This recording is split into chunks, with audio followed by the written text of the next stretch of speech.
नमस्कार। आज के इस खास विश्लेषण में आपका स्वागत है। आज हम एक बहुत ही पावरफुल सोशल ड्रामा को डिकोड करने वाले हैं, जो पारिवारिक रिश्तों की उलझनों, पीढ़ियों के बीच के तनाव और बुजुर्गों की देखभाल के उस बेहद नाजुक संतुलन पर बात करता है। ये कहानी हमें दिखाती है कि कैसे रोजमर्रा के छोटे छोटे टकराव एक पूरे परिवार की नींव को हिलाकर रख सकते हैं। तो चलिए, बिना किसी देरी के इस पूरी कहानी की गहराइयों में उतरते हैं।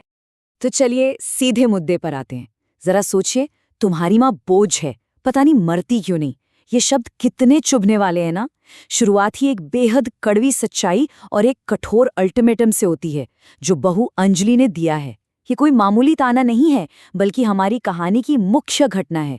स्रोत सामग्री से हमें पता चलता है कि अंजलि अपनी सास से सख्त नफरत करती है और अपने पति विनोद से लगातार शिकायत करती रहती है। ये एक ऐसी गहरी नाराजगी है जो इस परिवार को बिल्कुल टूटने के कगार पर लाकर खड़ा कर देती है।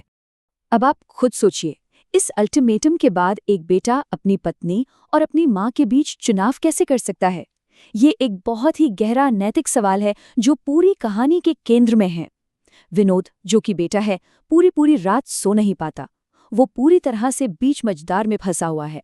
एक तरफ उसकी पत्नी है जो घर छोड़कर मायके जाने की धमकी दे रही है, और दूसरी तरफ उसकी बुजुर्ग माँ है जिसे वो किसी आश्रम में अनाथों की तरह बिल्कुल नहीं छोड़ना चाहता।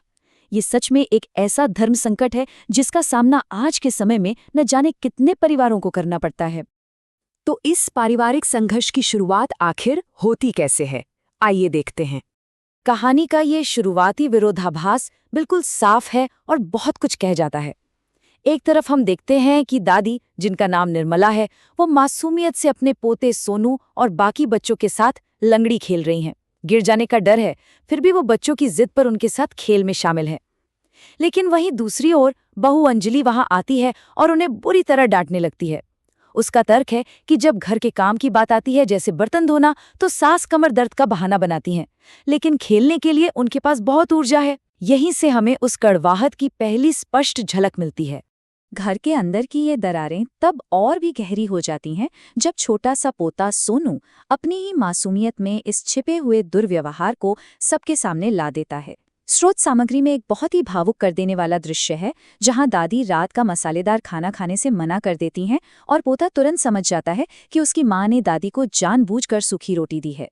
वो मासूमियत में ये भी बता देता है कि उसकी माँ दादी को बोझ मानती है। इससे ये बिल्कुल स्पष्ट हो जाता है कि घर के छोटे बच्चे भी इस कड़वाहट को कितनी गहराई से महसूस कर रहे हैं। और यहाँ से हालात तेजी से बिगड़ते हैं। अल्टीमेटम और बलिदान। घटनाओं के इस पूरे क्रम को समझना बहुत दिलचस्प है। देखिए, बात शुरू होती है एक मामूली से खेल के मैदान की डांट से, और फिर अचानक बात सूखी रोटी तक पहुंच जाती है, और फिर अंजलि सीधे अपनी सास को वृद्धाश्रम भेजने की जिद पर अड़ जाती है। वो अपने पति को साफ अल्टीमेटम देती है कि या तो माँ आश्रम जाएगी या वो खुद बच्चे को लेकर घर छोड़ देगी। ये दिखाता है कि कैसे एक छोटी सी बहस पल भर में परिवार को तोड़ने वाली मांग में बदल सकती है। जब ये सारा विवाद अपने चरम पर होता है, तब दादी निर्मला एक ऐसा फैसला लेती हैं जो सच में दिल तोड़ देता है। वो अपने बेटे और बहू की सारी बहस सुन लेती हैं और समझ जाती हैं कि उनका बेटा किस कदर फंसा हुआ है। अपने बेटे की शादी को टूटने से बचाने के लिए वो खुद आश्रम जाने के बजाय परिवार के एक पुराने टूटे हुए घर में रहने का प्रस्ताव रखती हैं।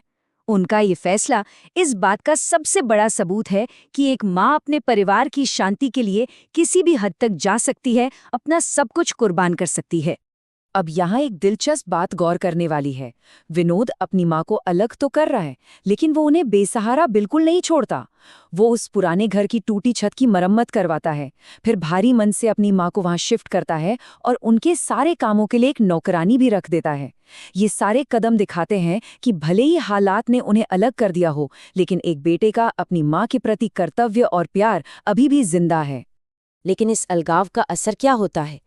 एक बंटा हुआ घर। इन दोनों घरों की स्थिति को अगर हम ध्यान से समझें तो एक बात बिल्कुल साफ हो जाती है। परिवार की असली खुशी तो मानो दादी के साथ ही उस पुराने घर में शिफ्ट हो गई। मुख्य घर में विनोद अब बहुत उदास रहने लगा है, किसी से बात नहीं करता। पोता सोनू भी गुमसुम है, वहां की सारी रौनक ही गायब हो गई है। जबकि दूसरी तरफ दादी का वो पुराना घर अब जीवंत हो उठा है, क्योंकि सोनू छुप छुप कर अपनी दादी के पास पढ़ने और खेलने जाता है। इस बटे हुए परिवार और घर के इस भयानक सन्नाटे को विनोद बर्दाश्त नहीं कर पाता, और फिर वो एक बहुत ही कड़ा फैसला लेता है। वो अपनी पत्नी से एकदम साफ कह देता है कि वो और उसका बेटा अब पुराने घर में अपनी माँ के साथ रहने जा रहे हैं। वो अंजलि को सीधा विकल्प देता है कि वो चाहे तो उस बड़े घर में अकेली रहे या फिर अपने मायके चली जाए। और यहीं से पूरी तरह पासा पलटता है। जिस घर में कोई तथाकथित बोझ नहीं था, वो बड़ा सा घर अब अंजलि के लिए एक डरावने सन्नाटे में बदल चुका है। ये खाली घर अब एक आईने की तरह बन गया है, जो अंजलि को उसके ही स्वार्थ का असली चेहरा दिखा रहा है। अंजलि अकेले रहने की कोशिश तो करती है, लेकिन उसे बार बार अपने पति और बच्चे की याद सताती है। वो घर जो कभी बच्चों की खिलखिलाहट से गूंजता था, अब चीख चीख कर उसे उसके अकेलेपन का एहसास करा रहा है। तो यहाँ कहानी का सबसे क्रूशल पॉइंट आता है। अंजलि को अपने किए पर एक बहुत गहरा अपराध बोध होता है। उसे एहसास होता है कि उसने क्या खो दिया है। वो खुद से सवाल करती है कि वो इतनी स्वार्थी कैसे हो गई कि उसने एक माँ और बेटे को अलग कर दिया। उसे ये गहरी समझ आती है कि बुजुर्ग घर के लिए बोझ नहीं होते, बल्कि वो परिवार का आधार और आशीर्वाद होते हैं। लेकिन अफसोस, इस भयानक कीमत को चुकाने के बाद ही उसकी आंखें खुलती हैं। ये पछतावा हमें सीधे कहानी के क्लाइमैक्स तक ले जाता है, एहसास और पुनर्मिलन। जब अंजलि रोते हुए अपनी सास के गले लगती है और माफी मांगती है, तो दादी का जवाब सच में दिल छू लेने वाला होता है। कोई गुस्सा नहीं, कोई ताना नहीं। दादी की ये तुरंत क्षमाशीलता उस अपार अनुग्रह को दिखाती है जो इस कहानी का असली मॉरल है। दादी ये मानती हैं कि बच्चों की नादानी को अनदेखा किया जाना चाहिए और उन्हें सुधारा जाना चाहिए।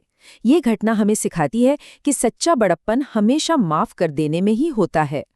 इस पूरे घटनाक्रम और स्रोत सामग्री का गहराई से विश्लेषण करने के बाद हमारे सामने कुछ बहुत ही महत्वपूर्ण निष्कर्ष निकल कर आते हैं। पहली बात, परिवार में एकता का महत्व सबसे ऊपर है। बुजुर्ग कोई वस्तु नहीं जिन्हें हटाया जा सके, वे हमारा आशीर्वाद हैं। दूसरी बात, दादी ने घर इसलिए छोड़ा था क्योंकि वो जानती थी कि एक बच्चे के लिए उसके माता पिता दोनों का साथ होना बहुत जरूरी है। और सबसे अहम बात, परिवार में सच्ची शांति केवल अपना अहंकार छोड़कर एक दूसरे को माफ करने से ही आ सकती है। इस विश्लेषण को समाप्त करते हुए मैं आपके सामने एक सवाल छोड़ना चाहती हूँ, एक ऐसा विचार जिस पर हम सबको गंभीरता से सोचने की जरूरत है। आज के आधुनिक समाज में जिन्हें हम अक्सर बोझ समझ लेते हैं, क्या वो वास्तव में हमारे सबसे बड़े अनदेखे आशीर्वाद नहीं हैं? क्या अपनी इस तेज रफ्तार जिंदगी में हम उन जड़ों को ही तो नहीं उखाड़ रहे जो हमें मजबूती देती हैं? जरा सोचिएगा।